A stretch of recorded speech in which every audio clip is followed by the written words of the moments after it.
Onda UNED.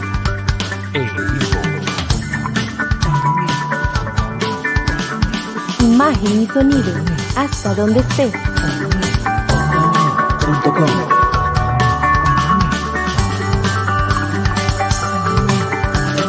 Un espacio de la Escuela de Ciencias Sociales y Humanidades de la UNED. Hasta donde estés. Onda UNED. Acortando distancias.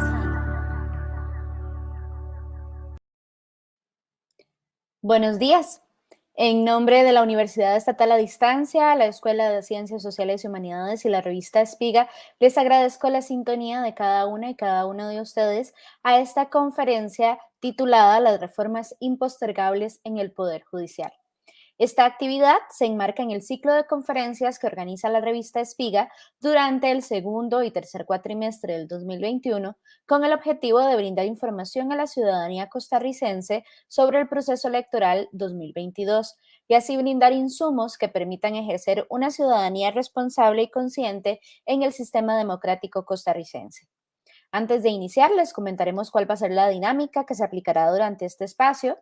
Nuestra invitada realizará su exposición y al finalizar dispondremos de un espacio para atender las consultas que se compartan en los comentarios de esta transmisión, así que les invitamos a que nos escriban sus preguntas.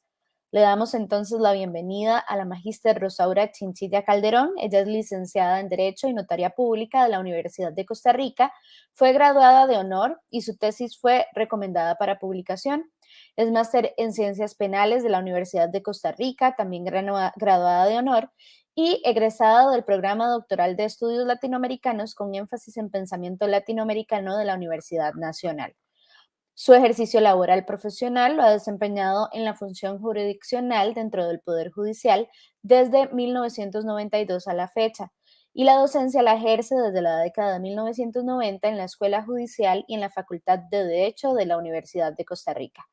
Tiene 6 libros publicados en coautoría y 7 como autora única. Además, en revistas especializadas ha publicado más de 10 artículos académicos. Sin más preámbulo, entonces, le damos la palabra a la magíster Rosaura Chinchilla Calderón.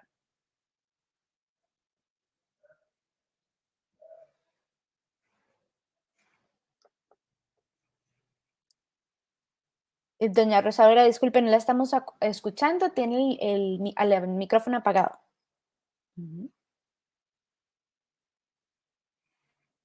No la estamos escuchando. Tal vez el compañero que nos está ayudando a nivel técnico, no sé si él nos podría ayudar con el micrófono de doña Rosaura. Como les decíamos, esta actividad forma parte de estas conferencias que la revista Espiga está realizando en el marco de las próximas elecciones presidenciales. Próximamente vamos a tener una actividad extra en este año, así que les invitamos a que nos estén viendo las transmisiones y también estén atentos de nuestras redes sociales en donde vamos a estar publicando nuestros invitados y las temáticas que se van a abordar. Vamos a darlos unos segundos para ver si nos pueden ayudar con la situación técnica. Hola, doña Rosaura, muchas gracias. Muy buenos días, muchas gracias por la invitación a usted y a la Universidad Estatal a Distancia de la revista Espiga.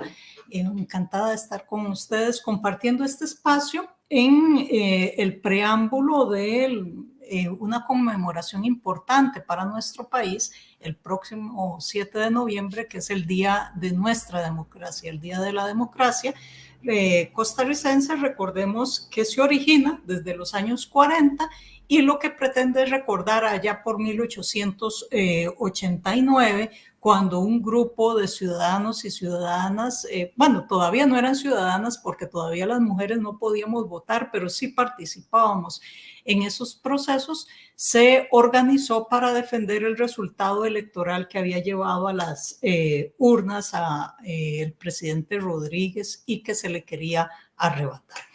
Por eso esta charla es importante, porque generalmente cuando pensamos en la democracia costarricense tendemos a enfocarlo en un tema meramente electoral que se produce solo en las urnas y dejamos de lado que el sistema democrático es muchísimo más de eso, que desde antes, pero consolidado a partir de 1949 con la Constitución política que nos rige, nuestro Estado se estructuró como una república. Y esto es importantísimo indicarlo porque eso significa entonces que hay una división de poderes, que a lo menos en aquel momento, 1949, se conceptualizaban 4: el poder ejecutivo, el poder legislativo, el poder electoral a cargo del Tribunal Supremo de Elecciones y el poder judicial, y que posteriormente con las reformas que se introducen más recientemente para potenciar la democracia participativa, se incorpora, como siempre debió estar, el pueblo, que es también quien ejerce el gobierno a través de diferentes mecanismos. Uno de estos componentes, el poder judicial, es lo que nos tiene en esta charla, y es importante tener en cuenta que ese diseño constitucional que se efectuó en 1949 es uno de los diseños posibles, no es el único, y que siempre hay posibilidades de mejora. Siempre, como en todo proceso humano y social, es posible generar cambios que contribuyan a fortalecer esos principios de la democracia participativa y representativa y de los principios republicanos que implican la división de poderes. Recordemos también que en 1949 justamente ese diseño al que he hecho referencia, además, establece una serie de descentralizaciones de instituciones con grado de autonomía constitucional, precisamente por el temor que tenían los constituyentes, que todos eran hombres en esa Asamblea Nacional del 48-49, de que una concentración del poder generara circunstancias como las que habían vivido el Estado costarricense desde finales del siglo XIX y principios de ese siglo XX. Entonces, este principio de desconcentración del poder, de acceso de las personas a la toma de decisiones a través de la democracia participativa, también tiene repercusiones en el poder judicial. Es importante, de previo a entrar en materia, terminar con unos aspectos meramente descriptivos y que a veces la población no necesariamente comprende o maneja porque no se tiene acceso a la información histórica. Nuestro Poder Judicial, a diferencia de muchos de América Latina, es una institución altamente compleja. La mayoría de los poderes judiciales en el mundo se dedican exclusivamente a la decisión de conflictos, nada más. Sin embargo, en nuestro Poder Judicial se cobijan una serie de instituciones, además de la decisión de conflictos a cargo de jueces, juezas, magistrados y magistradas, que lo que potencializan es que esa decisión de conflictos esté despolitizada, entendiendo este término en función de criterios partidarios.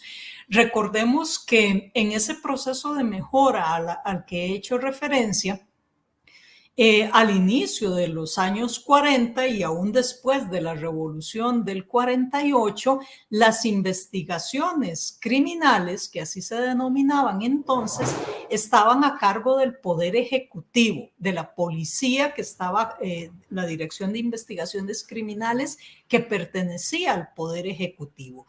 Y eso dio pie para que muchas investigaciones que tenían relación con quienes detentaban el poder político de entonces no fructificaran. Y se generó una serie de críticas hasta que eso origina que esa Dirección de Investigaciones Criminales, que era la policía que investigaba, decida ser trasladada por el poder legislativo al alero, bajo el alero de un poder diferente al ejecutivo, que era el poder judicial. ¿Para qué? Para garantizar que esas investigaciones iban a realizarse con criterios de objetividad e idoneidad y no con criterios partidarios y con intereses político-partidarios como podían venirse dando en 1948 en temas tales inclusive como las investigaciones relacionadas con las muertes del Codo del Diablo, por ejemplo. Es decir, el Poder Judicial costarricense, precisamente por la confianza que empieza a obtener en ciertos momentos de la historia, después de los años 50, se le empiezan a adscribir una serie de instituciones que tradicionalmente no pertenecen al Poder Judicial. Y así se le adscribe la policía, pero también se le adscriben los laboratorios o los peritos que se encargan de darle insumos a la policía o al Ministerio Público para investigar y a los jueces y juezas para decidir. Se le adscribe también el Ministerio Público, que tradicionalmente también pertenece al Poder Ejecutivo y que se encarga de investigar delitos. En algún momento se le adscribe la vigilancia de notarios, tema que finalmente fue suprimido hace menos de una década del alero del Poder Judicial. En los años 90 del siglo anterior se le adscribe la Sala Constitucional, que en otros países es un órgano independiente ajeno al Poder Judicial. Y así sucesivamente nuestro Poder Judicial tiene una serie de instituciones que no necesariamente son aquellas relacionadas con la administración de justicia. Bueno, como se trata de una institución tan robusta, precisamente por la confianza y legitimidad de quien con que contó en cierto momento histórico, también es preciso democratizar a lo interno de una institución tan grande el poder y también establecer criterios más acordes con los principios de desconcentración del poder que establece la Constitución Política de 1949.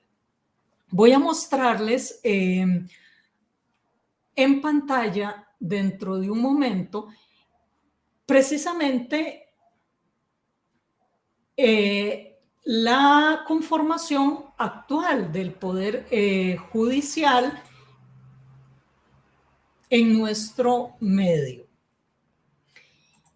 para comprender precisamente los alcances que tiene este tema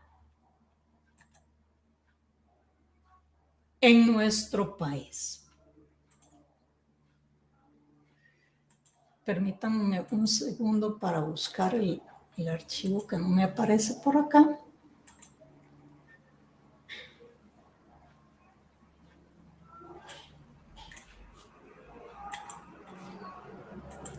Es importante indicar que justamente ese nivel de complejidad que tiene el Poder Judicial costarricense obliga a que seamos más vigilantes de todo lo que acontece a lo interno de la institución, porque nos atañe a todos y a todas los costarricenses.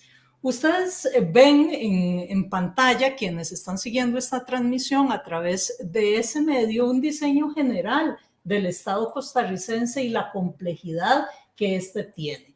Pero si tratamos de concentrarnos específicamente en el Poder Judicial, vamos a ver que está compuesto por la judicatura, que es lo que tradicionalmente compone a la entidad en otros países, y la judicatura a su vez se divide en lo que se conoce como la magistratura, en la cúpula del Poder Judicial, que tiene tres funciones definidas en la normativa costarricense. Una, y la principal, decidir conflictos en última instancia. La segunda, administrar el Poder Judicial y a efectuar algunos nombramientos a cargo del Poder Judicial que le están dados a corte plena, que es como se denomina. Y la tercera, fijar en última instancia el régimen disciplinario a jueces y juezas y nombrar algunos de ellos. Esta magistratura está compuesta en la actualidad por 4 salas. La sala primera, que conoce los conflictos en última instancia en materia civil, comercial, contencioso administrativa y agraria. La sala segunda, que conoce conflictos en materia de familia y juicios universales y laboral, es la que se conoce como la sala de lo social. La sala tercera, que conoce materia penal de adultos y penal juvenil, es decir, los delitos cometidos por personas menores de 18 años, de 12 a 18, pero que además tiene una función que a veces se nos olvida, y es la de juzgar a miembros de los supremos poderes en forma exclusiva. Ese juzgamiento tradicionalmente de las personas que cometen delitos le corresponde a los tribunales comunes, pero si esas personas que cometen delitos tienen el cargo de presidente de la República, magistrados, diputados y diputadas, ministros y ministras, ese juzgamiento compete en forma exclusiva a la sala tercera. Y además de la sala tercera está la sala constitucional, que el nombre correcto es ese, constitucional, pero tradicionalmente se conoce o popularmente se conoció como sala cuarta, precisamente por venir en cuarto lugar en ese orden y tener todas las otras un nombre con número y esta no. Pero además ese componente judicial está marcado por los jueces y juezas que resuelven todos los conflictos. Aparte de ese componente se encuentra el Ministerio Público, que es el órgano fiscal que se encarga de investigar y acusar. Tradicionalmente, repito, a cargo en otros países del Poder Ejecutivo. El organismo de investigación judicial o policía judicial, que a su vez tiene a su cargo los laboratorios forenses, y la defensa pública, que se encarga de brindar asesoría jurídica gratuita y a la que el Estado se compromete en cierto tipo de procesos penales, pensiones alimentarias, laborales, de tránsito, entre otros. Bueno, además de este diseño, es importante tener en cuenta entonces cómo se producen los nombramientos de cada uno de estos componentes. El componente de la magistratura es decidido por la Asamblea Legislativa y esa magistratura a su vez designa jerarcas de otras instituciones como la magistratura del Tribunal Supremo de Elecciones, pero además designa jueces 5 y 4, que son los de mayor jerarquía. Además designa la magistratura al jefe del organismo de investigación judicial, al fiscal o fiscala general y a la jefatura de la defensa pública, entre otras jefaturas del Poder Judicial. Es decir, esa magistratura que además debe resolver en última instancia todos los conflictos, que además debe resolver los temas relacionados con juzgamientos de miembros de los supremos poderes, tiene el poder de decidir a jerarcas dentro del Poder Judicial y además aplicar el régimen disciplinario a jueces y juezas de la República. Como vemos, tiene amplísimas potestades, lo que definitivamente puede impactar en la calidad de la justicia. Y nosotros nos preguntamos en qué nos afecta o beneficia todo el tema relacionado con el Poder Judicial. Bueno, es que en el fondo todo lo relacionado con el Poder Judicial tiene estrecha vinculación con un derecho humano suyo y un derecho humano mío, que es el acceso a la justicia. Es decir, que si usted y yo tenemos un conflicto con nuestro vecino, con el Estado, contra quien sea, contra nuestro patrono, etcétera, de cualquier orden que sea ese conflicto, haya una persona tercero o tercera imparcial, objetivo y suficientemente preparado que resuelva nuestro conflicto de forma objetiva y no en función de criterios político-partidarios. Que esa persona haya sido elegida en función de su capacidad e idoneidad, que sea sancionada solo cuando no responda a las obligaciones a su cargo y no que sea desvinculada de su cargo por, siguiendo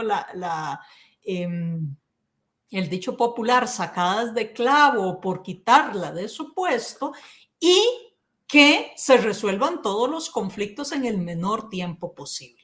Entonces, las decisiones que se tomen en el Parlamento respecto de quiénes van a integrar el Poder Judicial y las decisiones que tome la cúpula judicial respecto a los nombramientos y designación de jerarcas, en última instancia van a impactar nuestro derecho a que se hagan investigaciones imparciales, justas, rápidas, idóneas, y que nuestros conflictos de cualquier tipo se resuelvan de esa misma manera, porque el Ministerio Público podrá acusar en consecuencia solo lo que sean delitos y no otras cosas. La policía tendrá obligación de investigar objetivamente, etcétera, etcétera.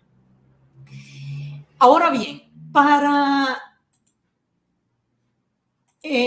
dedicarnos específicamente al tema que nos atañe, ¿cuáles son los cambios que hay que introducir o cuáles son las reformas impostergables que, sin embargo, se han venido postergando durante décadas y que nos debería interesar para fortalecer nuestro sistema democrático?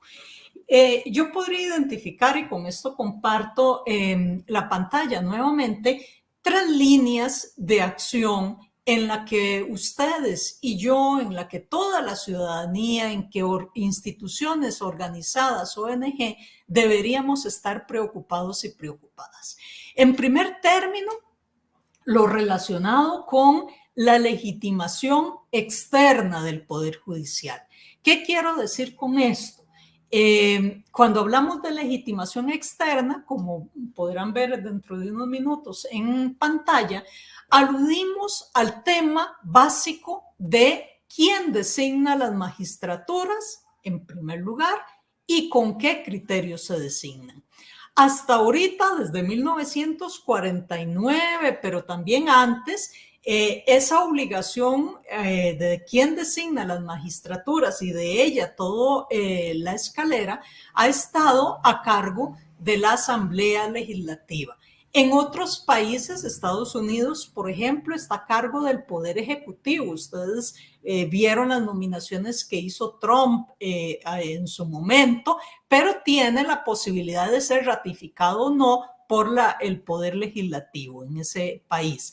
En Europa, por ejemplo, está a cargo de un órgano absolutamente técnico que se llama el Consejo Superior del Poder Judicial, que recibe postulaciones de colegios profesionales, universidades, etcétera, y sobre la base de ciertos criterios decide. Es decir, no hay un único modelo, hay varios modelos que se pueden ensayar. Pero al margen de que en el caso costarricense ha estado en manos del Poder Legislativo y podría dejarse en otras manos o mantenerse ahí según la discusión de país que podamos tener, lo cierto del caso es que interesa sobre todo el cómo se elijan, sea que esté en manos del Poder Legislativo o sea que esté en manos de un Consejo Superior de la Judicatura o del Poder Judicial. Es necesario que esas elecciones no obedezcan a criterios partidarios como han ocurrido lamentablemente en Costa Rica durante mucho tiempo. Tiempo en el cual las elecciones eran turnadas entre los dos partidos dominantes durante el periodo del bipartidismo y posteriormente han tenido incidencia los diferentes grupos políticos representados en la Asamblea Legislativa. Pero en algún momento en nuestra historia se hacía la designación, hoy le toca al partido tal, el siguiente le toca al partido cual, pero la persona elegida tenía una relativa independencia frente a sus electores. Y esto último, lamentablemente, según las evidencias con las que se van contando, paulatinamente se ha podido perder. Y eso es lo importante de fortalecer esos mecanismos. Entonces, más allá de quién elige, es cómo se elige y cómo se debería elegir mediante criterios objetivos. Es decir, que no haya indicaciones a dedo, sino valorando estándares que ya la Corte Interamericana de Derechos Humanos y el Sistema Interamericano y Universal de Derechos Humanos han dicho que deben utilizarse para la elección de las magistraturas. Es decir, no se puede poner a alguien que no tiene un conocimiento básico en el derecho, se deben indicar cuáles son los criterios a utilizar y esos criterios deben permanecer en el tiempo. No es que podamos utilizar, como se dice en el cuento aquel del traje del emperador, que cada persona lo ajusta a su percepción. Sino que esos criterios deben ser estables para todas las elecciones, es decir, objetivos, basándose en la idoneidad jurisdiccional o jurídica de las personas, quienes deberían hacer de esa su función esencial y no las otras relacionadas con temas de administración, de gerencia, de temas económicos para las que no están preparadas, porque no tienen los estudios relacionados con esos campos de conocimiento. Y sobre todo que esa elección sea en forma pública, mediante voto público, porque quienes le están haciendo en este momento, los representantes de la ciudadanía, deben darle cuentas a la ciudadanía por quién votaron y por qué votaron por esas personas. Es decir, no solo mediante votación pública, sino mediante criterios de motivación. Es decir, no basta decir que voy a votar por A o por B, sino por qué razones lo estoy haciendo. ¿Por qué? Porque además nuestros legisladores, diputados y diputadas, que son quienes eligen a los que los van a juzgar a ellos. Entonces vean el temor de que existe, o el riesgo más bien que existe, y es muy alto, de que se elija a alguien que al momento de que ellos sean acusados, si es que lo son, por la comisión de algún delito, le devuelva el favor a través de un acto propio de su cargo que no debería visualizar el tema de quién lo designó o por qué, sino basarse en otros criterios. Es decir, un primer punto de reforma fundamental tiene que ver con la designación y los criterios para ello de las magistraturas, porque además esto impacta en quienes van a ser seleccionados como jueces, juezas, fiscales, defensores públicos, etcétera. Es decir, es una cadena cuyo eslabón básico está ahí, que tenemos que estar vigilantes. Pero también otro tema básico es de excluir el juzgamiento de los miembros de los supremos poderes de la Sala Tercera. No se justifica en una democracia que se establezcan distinciones de esta naturaleza. Todos somos ciudadanos y ciudadanas. Si todos cometemos delitos, debemos responder por ellos ante los tribunales comunes. Y en consecuencia, no solo por un tema de confianza del público en el juzgamiento, de que los jueces y juezas son seleccionados a partir de temas de carrera judicial, que ya vamos a ver que también hay que fortalecer, pero que tienen mayores criterios técnicos que no se tienen en el nombramiento de las magistraturas, sino también para evitar ese riesgo de que alguien se vea en la tentación de devolver el favor de una designación con un criterio jurisdiccional a quien lo designó, esos nombramientos deben quedar, esos juzgamientos deben quedar excluidos de la Sala Tercera como órgano de instancia.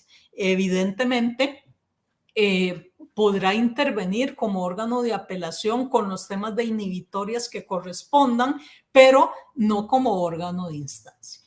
Pero además, a lo interno de la institución es necesario utilizar aquella línea que utilizaron los constituyentes de desconcentración del poder. Si esa línea se utilizó, por ejemplo, para crear instituciones autónomas, dotar a la Caja Costarricense de Seguro Social, a las municipalidades, a las universidades públicas de determinadas autonomías para que el Poder Ejecutivo no pudiera incidir en ellas, y extraer algunas otras instituciones que hicieran un mejor balance en el sistema de pesos y contrapesos, como la Contraloría General de la República, la Procuraduría, la Defensoría, que aunque están adscritas a diferentes poderes, tienen una relativa independencia, lo mismo debe ocurrir a lo interno del Poder Judicial. No solo a través de garantizar esa independencia en las líneas de acción de la Fiscalía General de la República, del organismo de investigación judicial, que actualmente están relativamente garantizadas a través de sus leyes constitutivas, pero que hay que reformar. Inclusive parte de la discusión es de si debe establecerse en rango constitucional al Ministerio Público y si se le debe dotar al fiscal o fiscala general de algún tema de inmunidades. Pero también en la elección de los jueces y juezas. Ciertamente estos son cribados, por decirlo así, a través de un sistema de méritos, carrera judicial, pero esta carrera judicial también hay que fortalecerla para impedir que, por ejemplo, alguien pueda hacer exámenes de juez 1 y 5 sucesivamente, sino que pase un tiempo que se empiece por juez 1, después juez 2, 3, 4, hasta que se vaya escalando y que se obligue a la persona a estar un tiempo considerable en sus despachos. Actualmente es de 3 meses o 1 año, pero eso es insuficiente y genera una altísima rotación de jueces y juezas que impide que se concentren en los conflictos de su territorio, de su materia, y que tengan una mayor, incidencia en las líneas de decisión, en las líneas jurisprudenciales de su despacho. Y que antes sí se tenía porque había una mayor estabilidad en ese sentido. Pero también generar reformas para que esos magistrados y magistradas que deben ser elegidos conforme a criterios de idoneidad, publicidad y motivación se dediquen a la función esencial para la que están capacitados, que es la resolución de conflictos. Y que el tema de la administración, los nombramientos y el régimen disciplinario se distribuyen en diferentes instituciones que no dependan de la magistratura ante el riesgo de que el diputado X nombre al magistrado Y al juez tal e impida que se discipline al juez tal porque pretende que el juez tal haga ciertas cosas como ocurre en otros países. Es decir, atacar el tema de la concentración del poder y fortalecer también la carrera judicial de jueces y juezas para también fortalecer el tema de la capacitación. Y con esto voy a la tercera y última línea, con lo cual ya quiero terminar, que es nuestra justicia de calidad. Debemos pensar a la justicia, al trabajo que hacemos jueces y juezas en función de las personas, no en función ni siquiera de nosotros mismos. Nosotros somos un medio, y cuando digo nosotros me refiero a jueces y juezas, somos un medio para garantizar derechos humanos de la población y que esos derechos humanos no vean violentados ni por externos, poderes políticos, fácticos, medios de comunicación, etcétera, ni siquiera por internos, magistraturas, sindicatos a lo interno del Poder Judicial y nuestras propias preconcepciones o estereotipos, que haya suficiente posibilidad de controlar eso. Y aquí nos enfrentamos al tema que para nadie es un secreto.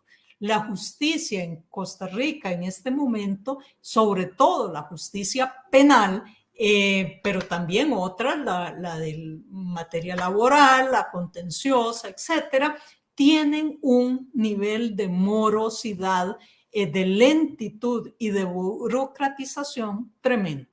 En el caso de la justicia penal en 2011-2012 se creó una reforma dizque para cumplir un voto de la Corte Interamericana, pero en realidad no era tal, era para quitarle funciones a la Sala Tercera, que lo que hizo fue crear una instancia. Antes se investigaba por parte del Ministerio Público, se llevaba a los tribunales, el tribunal emitía una sentencia y esa sentencia se revisaba por un órgano.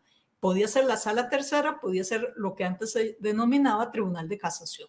Bueno, en 2012 se creó una instancia más. Entonces, se investiga y se está durando demasiado en investigar. Se lleva a juicio y se está durando demasiado en llevar a juicio. Esa sentencia puede tener una apelación y esa apelación puede tener una casación ante la Sala Tercera. Según las estadísticas de los últimos años, la mayor cantidad de casos que llegan a la Sala Tercera los declaran inadmisibles porque no tienen capacidad 5 personas de revisar todo lo que se emite en los tribunales de todo el país en materia penal.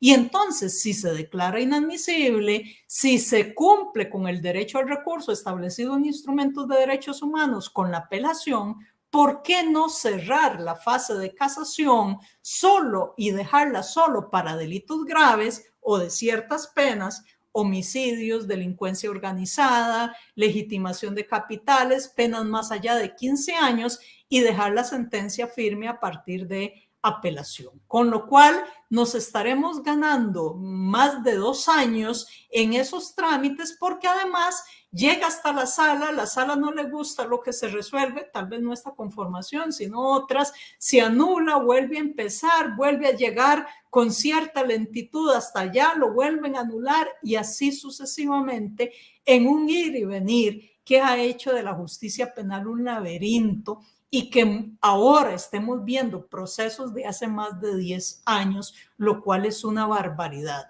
Para imputados, para cualquiera de nosotros que puede ser acusado o acusada penalmente y para víctimas. Cualquiera de nosotros que podemos ser víctima de un delito, esperar tantísimo tiempo para que se resuelva nuestro conflicto es inaceptable en cualquier Estado de Derecho.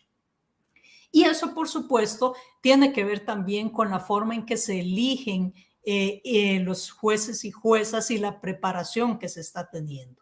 Yo parto de una hipótesis, ¿qué es eso? Una hipótesis, que la mercantilización de la profesión de derecho en el país, en donde hay casi 50 universidades que imparten la carrera, algunas en 2 años, etcétera, ha impactado la justicia y en realidad la aplicación del derecho en todo el Estado, pero sobre todo la justicia.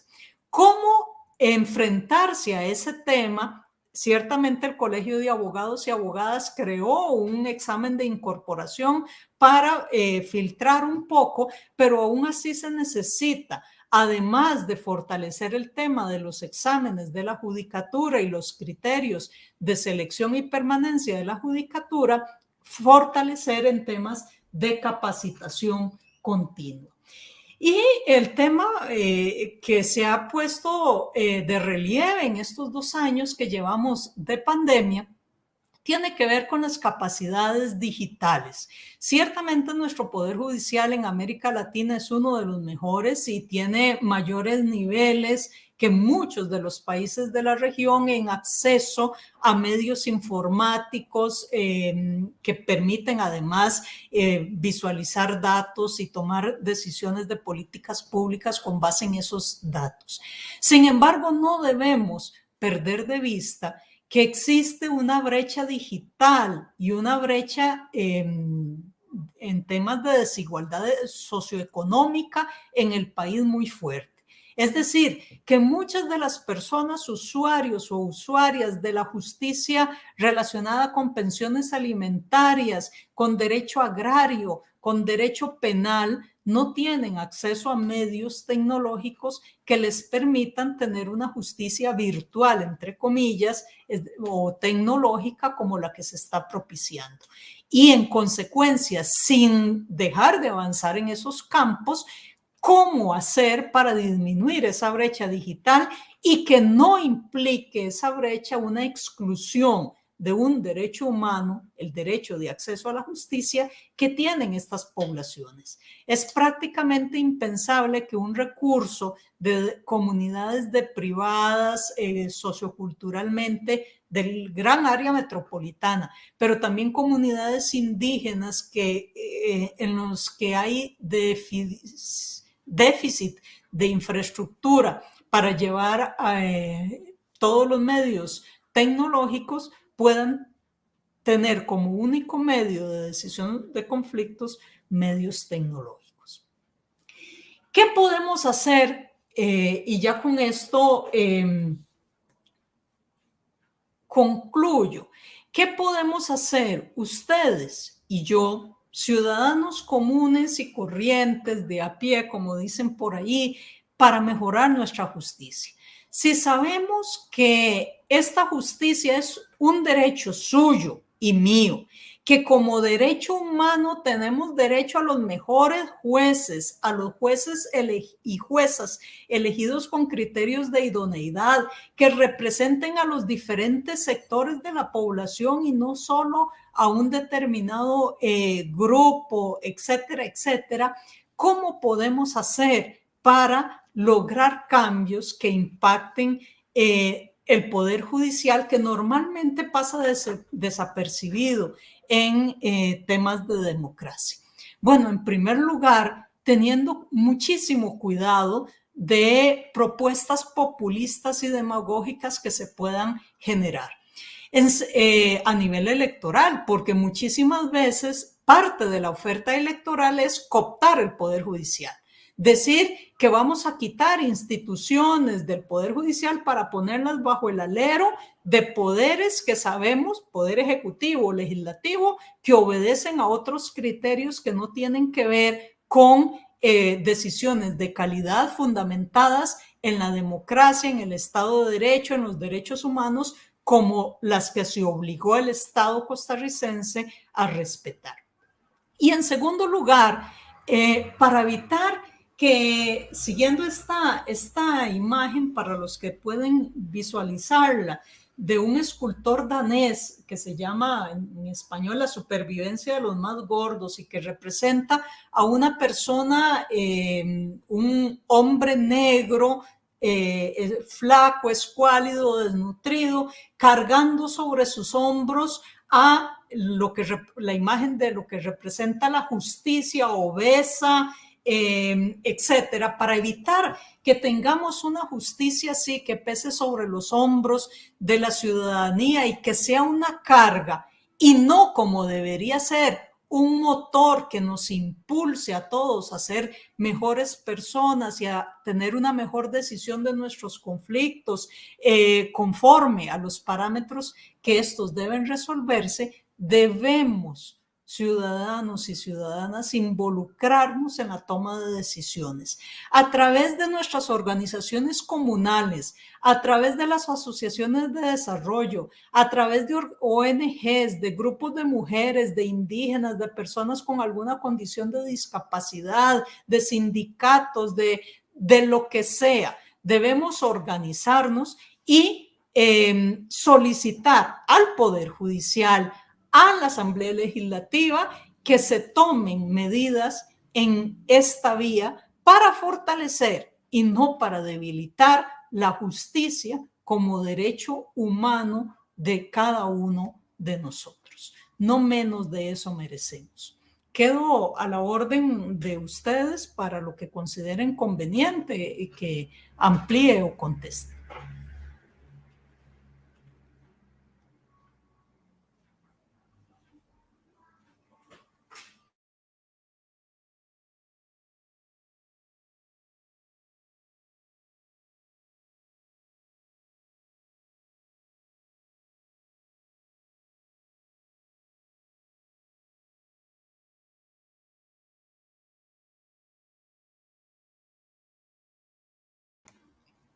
Una de las preguntas que se nos formulan es si de cara a las siguientes elecciones, ¿cuáles son las propuestas mínimas que podemos esperar de una candidatura presidencial anuente a impulsar las mejoras necesarias?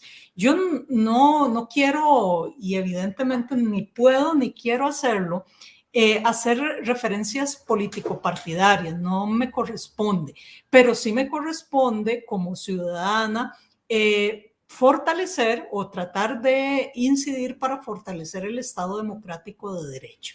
Y dentro de esas propuestas mínimas que podemos pedir, según nos lo cuestiona don Rodrigo Campos, tiene que ver con el respeto que debe existir a la normativa vigente. No podemos avalar propuestas que busquen dejar sin efecto el Estado democrático republicano de derecho que tenemos. Podemos no estar de acuerdo con algunas de las instituciones, podemos no estar de acuerdo con algunas de las decisiones, pero existen mecanismos preestablecidos en el mismo ordenamiento para luchar contra ello. Y en ese sentido, deberíamos pedirle a todos los y las candidatas que se presenten que tengan un conocimiento mínimo sobre las competencias de cada órgano, sobre la forma de designar, de reformar a cada una de estas instituciones. Y cuando se hagan propuestas de extraer instituciones del Poder Judicial para ponerlas al alero del Poder Ejecutivo, cuando se hagan propuestas de crear nuevos tribunales, justamente cuestionar si están apegados a no solo nuestra constitución política, sino los decenas de instrumentos internacionales que el país ha suscrito y que obligan a Costa Rica a cumplir. Muchísimas gracias, doña Rosaura. Tenemos 3 preguntas que nos han enviado a nivel interno. La primera, me parece que ya usted la abordó, sobre todo al finalizar su presentación. Sin embargo, se la voy a plantear por si desea agregar algo más. Dice, siendo la solución de las reformas de carácter político, ¿qué opciones tiene la ciudadanía para incidir en un cambio real? Bueno, efectivamente, no solo vigilar a quienes se presentan o presentan sus nombres, partidos y propuestas a la ciudadanía, precisamente ejerciendo una ciudadanía crítica frente a nuestras posibles autoridades a ser elegidas en estos temas y cuestionarles sobre estos temas, cuestionarle qué piensa cada candidato o candidata a la presidencia y a las diputaciones sobre el nombramiento de las magistraturas, pedirle a los diputados y diputadas o candidatos y candidatas a las diputaciones, exigirles un compromiso de voto público y motivado, por ejemplo. Esas son parte de nuestras posibilidades en tiempos electorales donde las personas ofrecen y es justamente generar compromisos en esos sentidos en los diferentes debates. Pero también tenemos mecanismos. La ciudadanía organizada tiene algunos mecanismos a través de los referéndum de fortalecer esta institucionalidad democrática. Y ese es un gran reto que hay que estudiar y abordar precisamente en ese sentido. Nos plantean que si hay resistencia a lo interno del Poder Judicial para ejecutar estas reformas indicadas. Pues sí, lamentablemente vivimos, la ciudadanía costarricense fue testigo hace unos años de una de las peores crisis que ha tenido el Poder Judicial desde 1949. En 1949 o 48 y 49, todos los jueces y juezas fueron declarados interinos. Por ejemplo, se crearon tribunales de probidad y tribunales de sanciones inmediatas que no respondieron a lo que sus nombres indican, sino que eran venganzas públicas. Bueno, eso se fue depurando con el tiempo, y la peor crisis que vivimos fue muy recientemente, con cuestionamientos que nunca se habían dado. Eso significa que aquel riesgo que he mencionado se puede potencializar en cualquier momento. Lamentablemente, los cambios que se dieron, muchos de los cuales fueron impulsados o generados por ciudadanía crítica, por medios de comunicación, etcétera, han sido cambios muchas veces presionados por las circunstancias, pero que no han sido o que no han asumido por convicción todos estos principios, y han generado a su vez los cambios a lo interno del Poder Judicial. Y en eso reside nuestra capacidad cívica o ciudadana de continuar presionando a las diferentes autoridades, porque el poder no es algo que sea del funcionario, para el funcionario. El poder es un atributo que le da el pueblo al funcionario para que cumpla una función con base en ciertos principios que establece nuestro ordenamiento. Y si ese funcionario o funcionaria no cumple a cabalidad con esos principios, el pueblo, que es el que en forma directa o indirecta le da el poder, debe exigirle por diferentes mecanismos ese cumplimiento. Nos plantean que desde su percepción, si nos podría indicar si cree que el aislamiento provocado por la pandemia ha sido aprovechado para favorecer la política de no cambio en el Poder Judicial. Ciertamente ha habido una desmovilización a nivel mundial, no solo costarricense, en todos los temas de protesta ciudadana o manifestaciones populares. No debemos dejar de decirlo. Me parece que tenemos a mi juicio y con la evidencia que tenemos, una amenaza real de una enfermedad que genera muertes y frente a la cual hay que tomar medidas de cuidado, y eso nos obliga a cuidar nuestra salud y la de todas las personas que nos rodean. Eso, a mi juicio, no hay que invisibilizarlo, pero no significa que no haya posibilidades de luchas por otros medios alternativos, a través de medios de comunicación, incidencia en correos electrónicos, participación conjunta de la ciudadanía utilizando los medios disponibles, etcétera. Es decir, la desmovilización o la toma de precaución en temas de distanciamiento físico no debe llevarnos a una desmovilización en la toma de decisiones políticas, en el buen sentido de la palabra, relacionados con el Estado en general. Tenemos varias preguntas en el chat de Facebook. Don Freddy Chávez nos plantea, doña Rosaura, ¿qué opina de aquellos nombramientos de jueces inopios que ocupan puestos sin haber ganado exámenes para los escalafones correspondientes y un sistema que se los permite? Miren, el tema de los nombramientos por inopia se justificaba en Costa Rica en el siglo pasado o antepasado, donde no teníamos suficientes abogados o abogadas en el país. Pero en este momento, con más de 50 universidades privadas y 2 públicas que imparten derecho, una en todos sus tramos y otra en posgrado, y que hay más de, creo yo, 30,000, en realidad no tengo la cuenta exacta de la cantidad de abogados y abogadas colegiados, no se justifican temas de inopia. Es decir, hay suficiente oferta laboral como para seleccionar.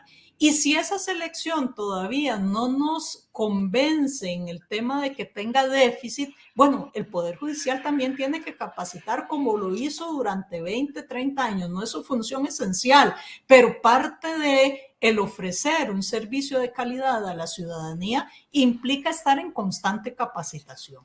Entonces, ciertamente no es un mecanismo adecuado ese y no garantiza precisamente por eso, porque no se tienen criterios de idoneidad de la persona seleccionada, independientemente de que lo sea, puede ser un genio, pero no ha demostrado que lo sea. Se deben garantizar esos criterios de idoneidad establecidos en la normativa internacional.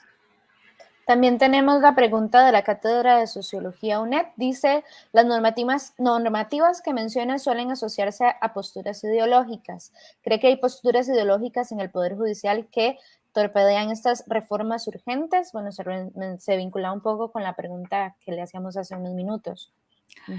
Yo creo que se han generado planos de confusión en la toma de decisiones. Creo que no siempre los funcionarios y funcionarias tenemos en cuenta el norte del cargo que tenemos, así como el médico o la médica, su función ha de ser luchar por la salud de las personas y demás. En nuestro caso es la decisión de conflictos y perdemos ese norte en medio de la burocratización, de queremos dedicarnos a otras cosas dentro del Poder Judicial y perdemos de vista que esa es la función esencial. La única ideología que deberíamos tener los funcionarios y funcionarias dentro del Poder Judicial, dentro de la defensa pública, dentro de la judicatura y dentro de la policía y el Ministerio Público es la de ser respetuosos de derechos humanos y ser respetuosos del juramento constitucional que hicimos de defender nuestro Estado democrático y de derecho. Sabemos que ese es el norte, el deber ser, el horizonte al que debemos aspirar, que entre ese horizonte y nuestra realidad hay un gran trecho por el cual avanzar, pero de eso se trata esto que debe ser nuestro esfuerzo continuado y conjunto entre quienes estamos adentro, y a veces se nos puede olvidar eso, y quienes es la ciudadanía a la que va dedicada a nuestro trabajo, que nos tienen que exigir que cumplamos nuestro compromiso. También tenemos una pregunta de Evelyn Villarreal que nos plantea: ¿cuál ha sido el impacto en estas tres áreas que usted señala de las 10 reformas urgentes que la Corte prometió en el 2017 y ha ido aprobando e implementando parcialmente en estos años? Ha sido en realidad mínimo.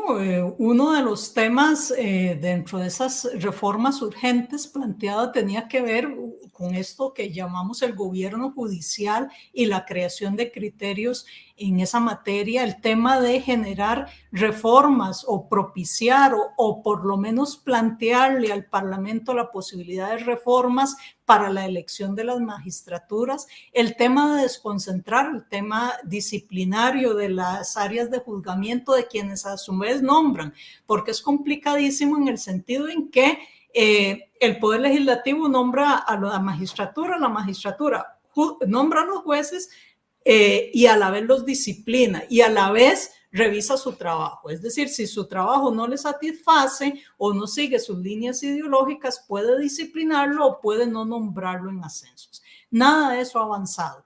Nada de eso ha avanzado lo suficiente que se vea una magistratura comprometida con los derechos de garante que tiene con la ciudadanía. Lamentablemente, hay que decirlo con toda la vergüenza del mundo, no se observa. Salvo excepciones, pero no como un bloque compacto, no se observa en eso.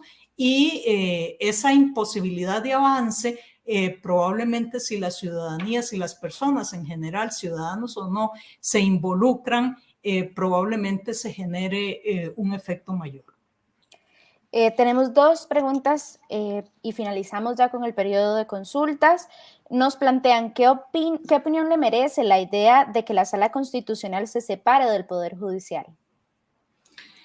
En algún momento, cuando se planteó en 1989 la creación de la Sala Constitucional, se pensó hacer en esos términos, como ocurre en algunos países del mundo. Sin embargo, implicaba todo un tema infraestructural que no se tenían los fondos suficientes para ello, a pesar de que se tiene garantizado un porcentaje constitucional. Y además había un tema de legitimación que hemos referido.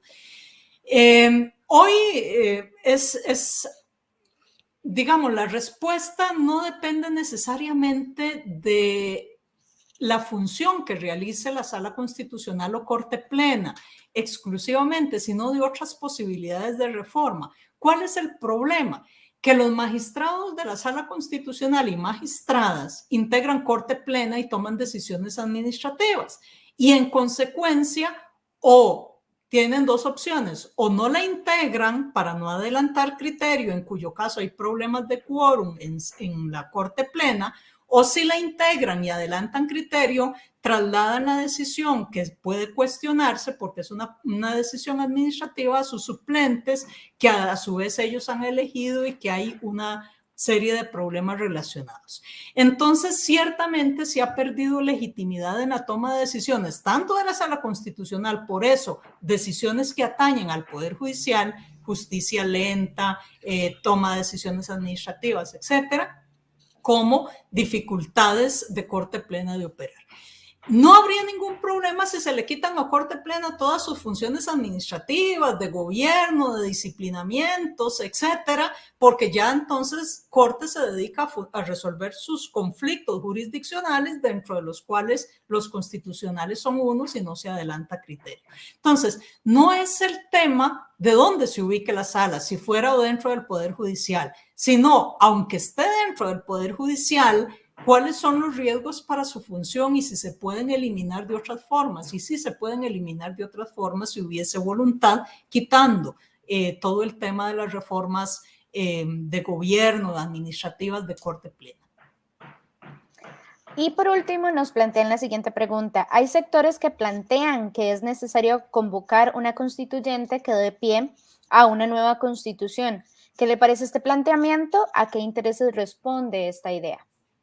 Bueno, a mí me parece muy riesgoso. Primero, no es posible, jurídicamente no es posible una convocatoria a una constituyente general. La normativa que actualmente tenemos en el país habla de que el referéndum solo puede convocarse para reformas parciales, no totales de la Constitución, y ya lo dijo así la Sala Constitucional en un intento que se hizo.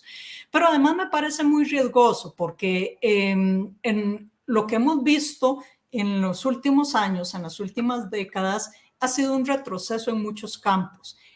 Las constituciones políticas garantizan básicamente dos temas, uno que se llama la parte orgánica, que es las divisiones del Estado, y sabemos que hay muchos intereses por eliminar ciertas instituciones del Estado, por dominar otras, y eso es ya de por sí peligroso, y la parte de derechos. Y en realidad toda la parte de derechos también ha habido un retroceso en nuestro país. Lamentablemente, si uno lee o atiende algunas encuestas del CIEP, de la UCR o del IDESPO, de la UNA, se percata que hay niveles del autoritarismo fortísimos en la población costarricense que no responden a un criterio de derechos humanos como el que deberíamos tener si nos respetáramos todas las personas y si respetáramos la dignidad inherente en la otra persona, independientemente de su nacionalidad, independientemente de su edad, de su convicción religiosa, política,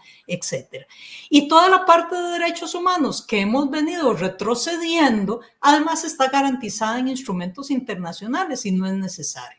Entonces, la vía de la reforma total de la Constitución me parece que es improcedente e inadecuada, pero sí es posible cuando hay grupos que detentan el poder y que pretenden asumir a ciertas instituciones, como ha ocurrido en Nicaragua con el Poder Ejecutivo respecto al Judicial, como ha ocurrido en El Salvador con el Poder Ejecutivo respecto al Legislativo y el Judicial, etcétera, que la ciudadanía pero me gusta más el concepto que las personas, porque ciudadanos son los mayores de 18 años y no extranjeros, y también hay que tomar en cuenta nuestra niñez, nuestra juventud, a las personas migrantes, etcétera, que las personas nos organicemos y defendamos nuestra institucionalidad.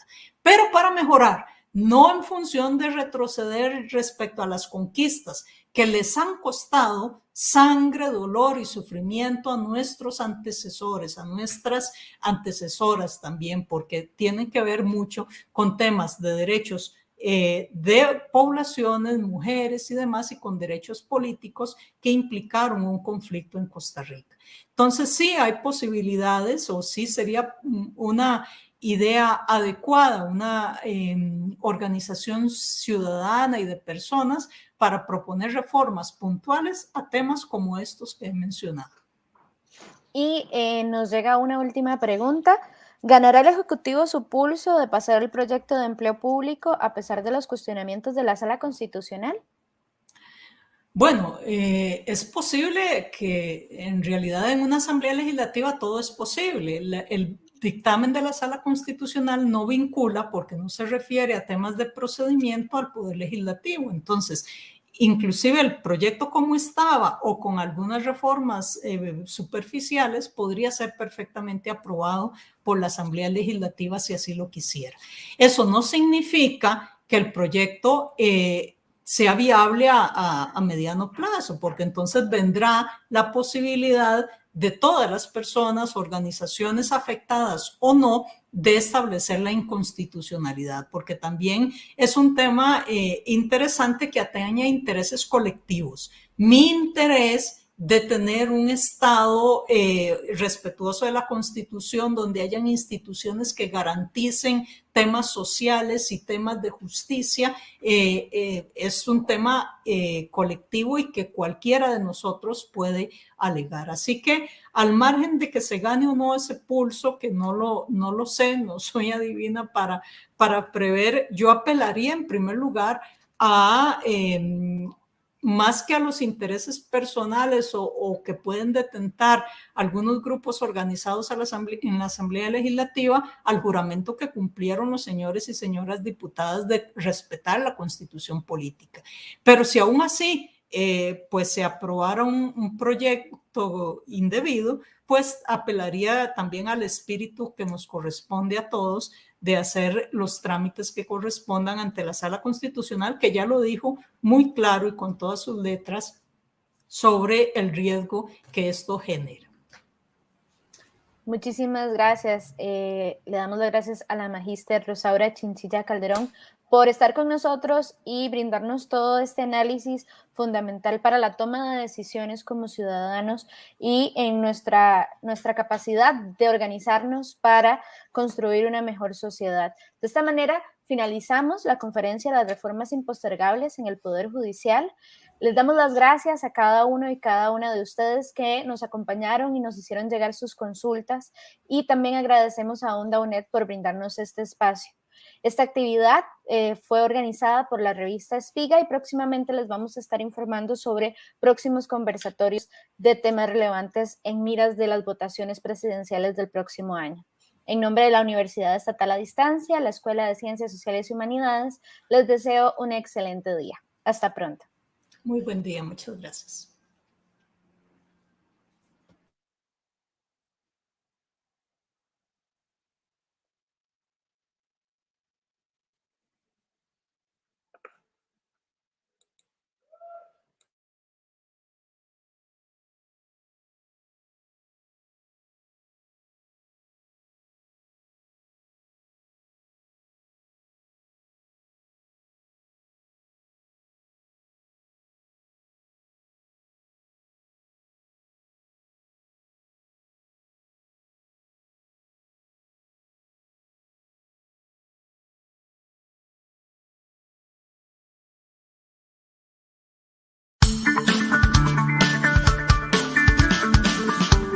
Onda UNED.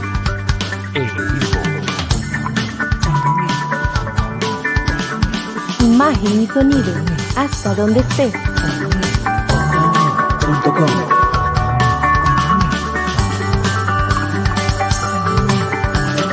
Un espacio espacio de la Escuela de Ciencias Sociales y Humanidades de la UNED. Hasta donde estés. Onda UNED. Acortando distancias.